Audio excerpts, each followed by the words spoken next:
Good evening, Excellency, ladies and gentlemen. Welcome once again to Cambodia Global Dialogue of Southeast Asia TV.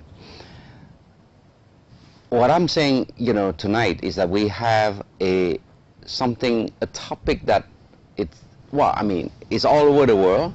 But for me, I'm not that familiar, although I should be familiar, but again, it's not everybody understand what's behind this Facebooking, this Twitter, that sort of thing. And that's why I'm so happy that I have a friend coming tonight to have a nice dialogue about, social media and what's the effect on the economy, what's the effect on the social life. I don't know. But this is a discovery for me also. So I hope myself I will learn something from this dialogue. Anthony, welcome to the show. Thank you, Sapana. Very much a pleasure to be here. Yes. As you can see, when I start the show, normally in the subject that I know I'm quite into it, but here you see the hesitation, right? Well, tonight I have, Anthony Galliano, who is the founder of Social Media Plus. So before we start, Anthony, why don't you say a bit about your background? I know you're a banker, because I know you as a banker. Yes. Well, I'm American. I'm originally from New York. I left the Big Apple. The Big Apple, yeah. Well, actually from Brooklyn, New York. Oh, mine. But I left New York about 22 years ago, and I was very fortunate. I was working for Citibank. Yes. Which gave me a great opportunity to go overseas, yes, which I always wanted to do. Yes. Which is very rare because Americans generally don't like to work overseas, especially at that time. Yes, so yes. But it was a dream of mine to work overseas, and I was transferred to London, and from there various countries for Citibank, yes, and eventually worked for ANZ, and that's how I arrived here. Yes. But mostly in corporate banking, and about yes, a good 30 years in corporate banking. Cambodia has been really good to me. I've established business here about 3 years ago. Okay.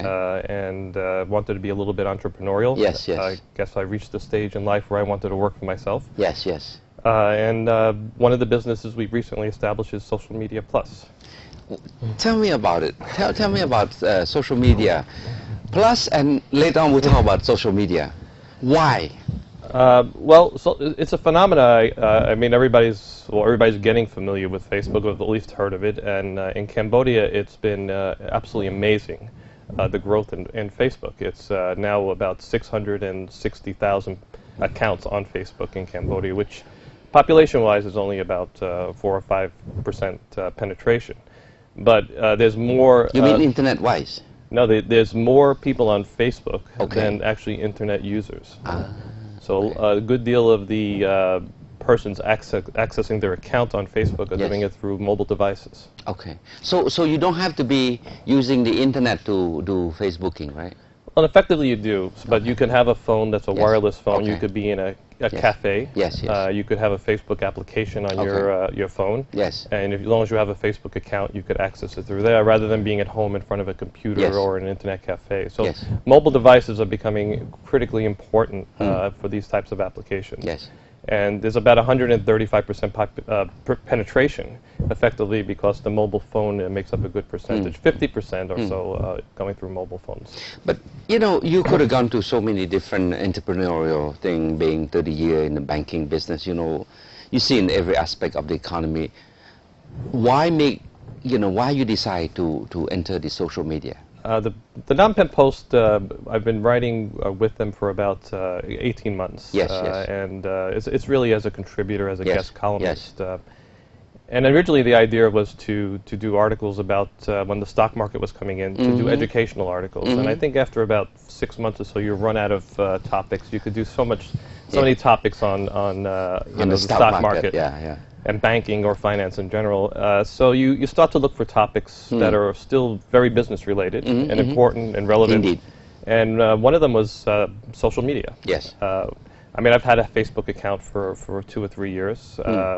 Didn't really understand it as well, but it was a fascinating thing to have. Yes. And I did some research. Now, normally when I do articles, the research is about a day or half a day just to make sure I know what I'm talking about. And social media took me 3 days to figure out, at least before I wrote the article. Yes. And I said, this is absolutely fascinating. It's hard to understand. It's so dynamically changing. Yes. that I need to understand this better. And once I understood it better, I said, looks like a great business.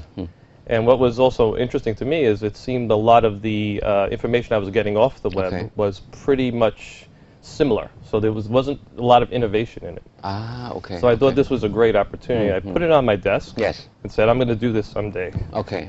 But as busy as we are with our businesses, nothing really happened until I actually ran into somebody who had the same passion and similar interests. His name is Jonathan Polowowski. Okay. And we've decided to together form a partnership in the business. He's very young and passionate and are you saying you have to be young to understand social media?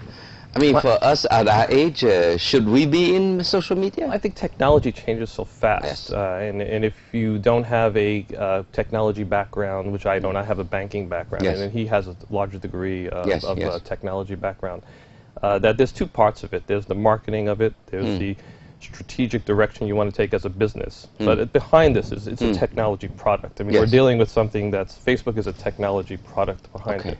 So you need to have that mix, which works better for us, because I don't have that background. Yes. You know, for me, I mean, my tendency is more how I always try to look from different angle. What could contribute to the development of this country? From the economic growth, from employment, many things could help generate job and employment. Never thought of social media as a economic dimension. Is there economic dimension? It's a huge growth industry. Social media is very extensive. It's not only Facebook. There's LinkedIn, which I'm sure a lot of people are familiar with, is becoming very, very popular, especially in Cambodia. Twitter is a huge social media platform across Europe and the United States. More and more, there are social media platforms arising. There's something called Pinterest now, which is people have a wall and they put pictures on and do all kinds of different things and share it with people. So today, Cambodia is primarily Facebook. Okay. With LinkedIn, again, growing to What's the difference between Facebook, LinkedIn, Twitter? What's the difference? In terms of functionality and utility? I think in terms of functionality, purpose, Facebook was really the one that arrived on the scene first, where people, I mean, there were things before Facebook, like MySpace, you might have heard. Oh, yes, or Friendstar, which Facebook sort of leapfrogged ahead of.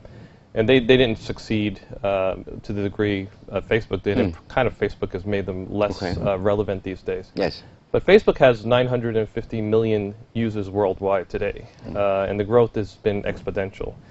Facebook is more for young people, right, as versus LinkedIn, which is more for professional. Am I generalizing? I think for Cambodia, the demographic is 50% of the people on Facebook today are between the ages of 18 and 25. Okay. So that's when you start going after 25 to 34 is another 27%. Okay. But once you get past 34, there's only 6% of the population in that age bracket on Facebook. So because I think for Cambodia, given the history and now the sort of introduction of technologies that's becoming more widespread, the younger people are obviously jumping on board ahead of time. The fact that mobile phones now have those applications, it's easily accessible. I think the older generation perhaps is still trying to figure out why it's relevant to them. Where in other countries it's huge. I mean, the U.S. is a 54% penetration rate. Yeah, I find that interesting that the Minister of Information has a Facebook account, and then and I think he's probably part of that 6%.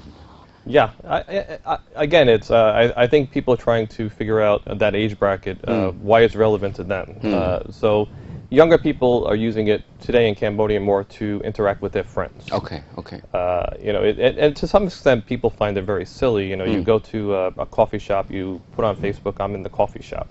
You take a picture of your coffee, and you share that with your friends and say, I'm having this coffee now. Yes, yes. I mean, the things that go on Facebook here in Cambodia are quite interesting. People take a lot of pictures of their food.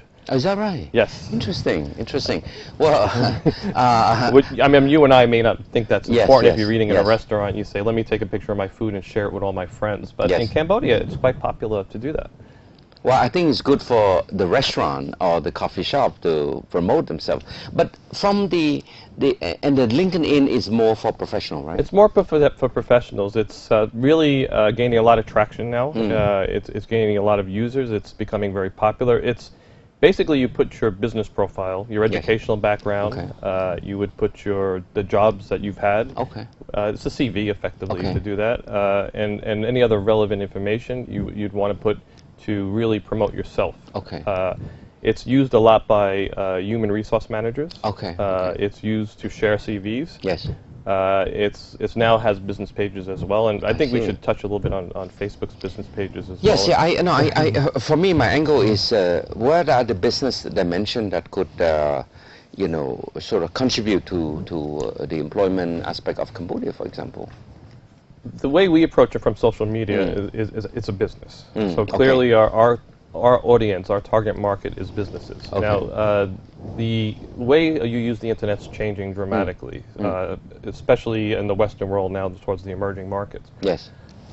People are spending a lot of time online. Yes. To some degree, it's said in the Western world 5 to 6 hours a day online, whether that's in a workplace with, or on their phone. They're spending huge amounts online. Yes. Now, that could be a good or a bad thing. I mean, For an employer, it's not good for if they are Facebooking. Yes, but they are spending a lot of time online. So Yes. businesses recognize that. Yes. We're used to, in the past, when we want to find something, we go on Google and we search for it. Yes. And Google's got very good at helping us find things to purchase. What companies are doing on Facebook is you could create a business page. Okay. So if you were a telecommunications company here, Okay. and you wanted to have a business page, Yeah. you create a company profile. Yes.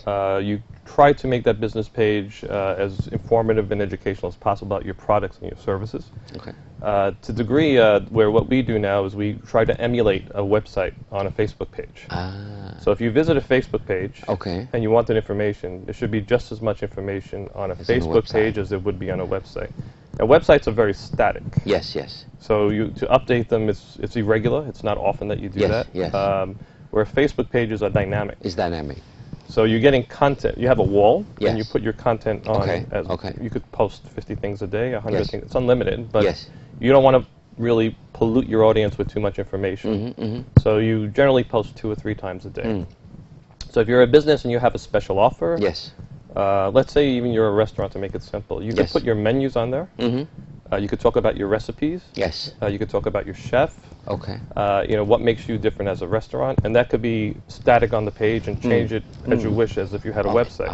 Okay. But if you wanted to attract people to the restaurant, you may offer a special that day. Yes. Or you may offer a coupon 10% off for Facebook users. Wow. And you could do that. It gets so sophisticated. You could Yes. actually put a coupon and say, "Come to the restaurant, you get 10% off today." And you could show that on a mobile phone, so they could go. And it will be immediately available right there. Right. For So anybody that the thing with the Facebook page is once you have a business page, you have to get people to come to it. So Yes. so it's called building a community. Yes. Yes. Yes. So this is what this famous word likes is, or fans. So if you have a restaurant and you have 10 or 20,000 people following you every day, Yes. that look at your page and they go on the page today and say, I could get 20% off at lunch, or there's a special happy hour, or whatever you want to do. They could download a coupon from that Facebook page and just go to the restaurant and show the restaurant the coupon and get just easy as that. Awesome. Or they could print it off. So this is a tremendous business opportunity for creative young entrepreneur, for example, entering the market. Not having to have a big advertising budget money. They could immediately say, look, I'm launching my Japanese seafood restaurant, my coffee shop, and guys, come. And I think you've hit on a very important point about the differences between traditional media Yes. and social media. So traditional media, and again, there's a lot of views on this, but if you get a magazine or you have let's say even you see something on television, Yes. you don't know what audience you're reaching. It's a high cost normally, it's still Yes. today. And it's very disposable. So you have a newspaper, you see an ad today, it may cost several $100s just to have that ad today. Yes. And then it goes in the garbage. With social media, you having this audience following you all the time, Yes. or should, if you're doing Yeah. it right and Yeah. engaging them, and they'll come to the page often, or at least even if they log on Facebook, they should see a large percentage of them should see what you're doing. So if they're engaged with your page, they're coming dynamically to your page and visiting it, and you could communicate what you want to communicate every day. And you don't have to really pay for it. Exactly. So if you have your in-house staff or you have a company like us that do this for you, it's extremely cheap. Interesting. Well, I can see already the, you know, as Cambodia economy is moving faster and faster toward integration into the ASEAN economic community, competition will be fiercer. I would like to say that competition is healthy because it makes people think of innovative way to compete, and perhaps in this entrepreneurial spirit that you can see that, let's face it, the population in Cambodia is quite young. I mean, it is a reverse pyramid. And the fact that they are now entering the business, having access to social media, perhaps is the best thing that they ever had. It's a great sector to be involved with. It's a technology sector. There's obviously a lot of things. Agriculture is obviously one of them. Banking and finance is another. It's for those that are getting out of school that have a technology background, because behind social media there's a lot of applications and programming involved if you're in the business. So Facebook has effectively a way of you could use it, and they have applications on it that you could use, but it's limited. So where we come in is we have software. So you can't really easily emulate a website on, but we have software that does that, which we've purchased, and then we have programmers that put widgets to that. So the software is limited. What Facebook allows you to do is limited, but then you need programmers and application developers behind that to make it even better. So the platform is there, but you think that, you know, with the more advanced programming, you can actually help them build into a real business tool? Yes, I mean there's a lot of things you could do on social media. Facebook has limitations as what you could do. You could buy software to help you do it better. But at the end of the day, if you want to be the best, you need very good programmers and technology people that could do applications. And that's what I found actually quite surprising in Cambodia, that we've had people that are really very good, that are really, I would say, of world-class capabilities to do this, and at very, very young ages. You know, some of the people we work with are 23, 24, just out of school, and quite brilliant. I'd say they're fantastic. My obsession again is that in a few years' time, Cambodia will be part of the ASEAN Economic Community. It's clear. I'm always thinking of what can we do as a society, as a community, as a, you know, as a country, to be able to sort of like, you know, thrive in this regionalized economy. What would be your advice, you know, on the utility of social media, you know, for business community, not just for, you know, small business, but let's say as a with your background as a banker 30 years, you know, as a manufacturer, as a, you know, producer or something. What do you see? You know, how can we? Do we need a policy for that purpose? Do we need to have the government to support, to encourage? I don't know. Yeah, my view from the countries I've been in, I think I've lived in now 7 countries. So I've lived in Thailand when it was you know, the early 2000s, when it's nothing like it is today. The development in Thailand over the last decade has been, to me, absolutely amazing every time I go back. And from the technological standpoint? Just from development, and Indonesia as well. I lived in Indonesia 5 years. When I first arrived, it seemed like a little bit of it was an emerging market, but compared to the rest of the region, it was quite far behind. And now you read about Indonesia and the Philippines being, you know, just taking G20, huge advanced steps. Big ad on CNN. And if you would have asked me when I was living there, would have this happened in a 5-year period, I would have found it hard to believe. But I think some of the things that was successful in Indonesia and Thailand, from what I've seen, is certainly one of the most important things is education. And you really need to develop universities. You need to have high level of competency with teachers. To me, this is the most critical thing for getting young people from different skill sets and ready for employment in society. And can social media help that? Social media is an information sharing tool, probably one of the best ways of sharing information in the world, as it has some very interesting implications in a lot of different ways. But Yeah, I mean, it is effectively, to start with, a sense, it's a blogging, a personal blog. So Okay. what the thing is important about social media is the user-created content. Yes, okay. So I post the articles that I wrote on the Media.mp4 post on my personal page. So it's available for anybody in the world Yes, yes. that wants to see what I wrote or information that I want to share. And to a large degree, that's what's happening to social media. It's becoming a tool really just to share. You Yes. share food and you Yes. share pictures of an event at a party, but you Yes. also can share huge amounts of information.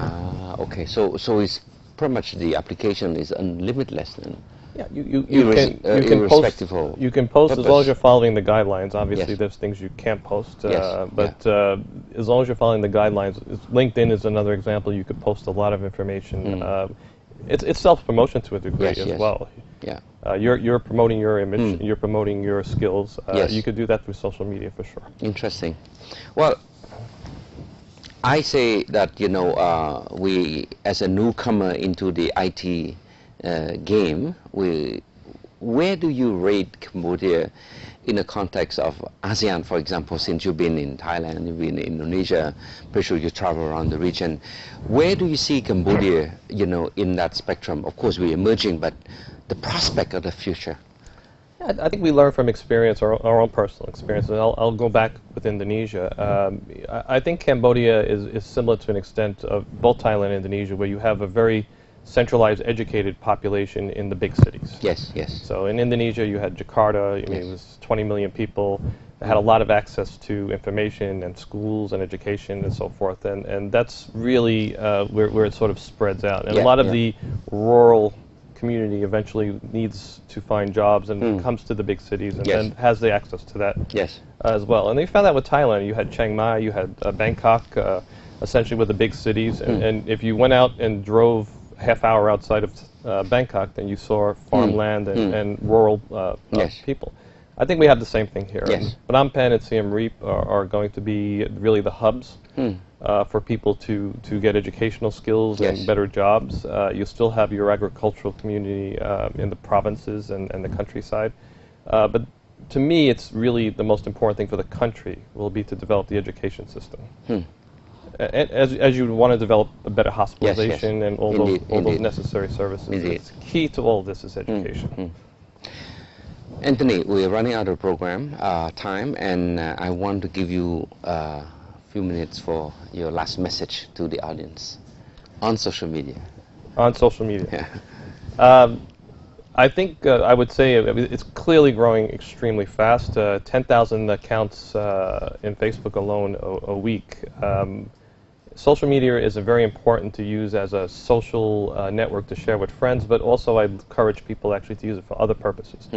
Not only just to socialize, but to share information and actually more for educational purposes. Use it for betterment rather than just for fun. All right. Good. Well, Anthony, thank you so much for coming to have this nice, pleasant chat. Not all my dialogue are pleasant. It's some dialogue are very difficult to understand, like climate change, flood, this sort of thing. But this is one of the dialogue I really enjoy, and I learn a lot about So we'll social see you on media. Facebook soon.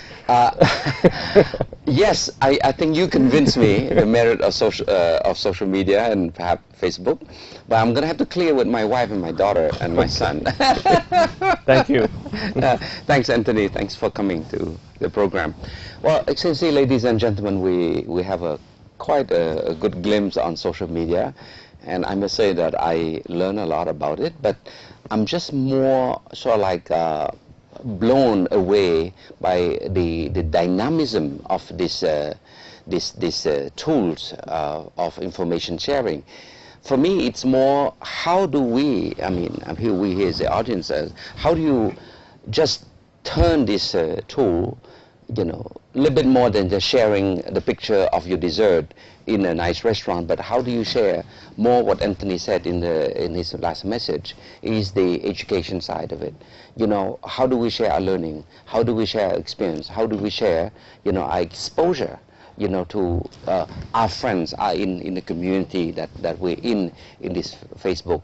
And I think ultimately this social media tool could be very beneficial to help uplift the information base that some for those who are not familiar with it, but also you see to bring closer the community who live in urban area as well in the provincial area. And this is probably something that this tool could actually bridge the distance gap from the urban advanced community to those who live in Battambang or Prey Veng or Siem Reap with just an access to a mobile phone. Now you are part of the larger Cambodian community. So on that note, I hope you turn this tool into a powerful tool to develop your country.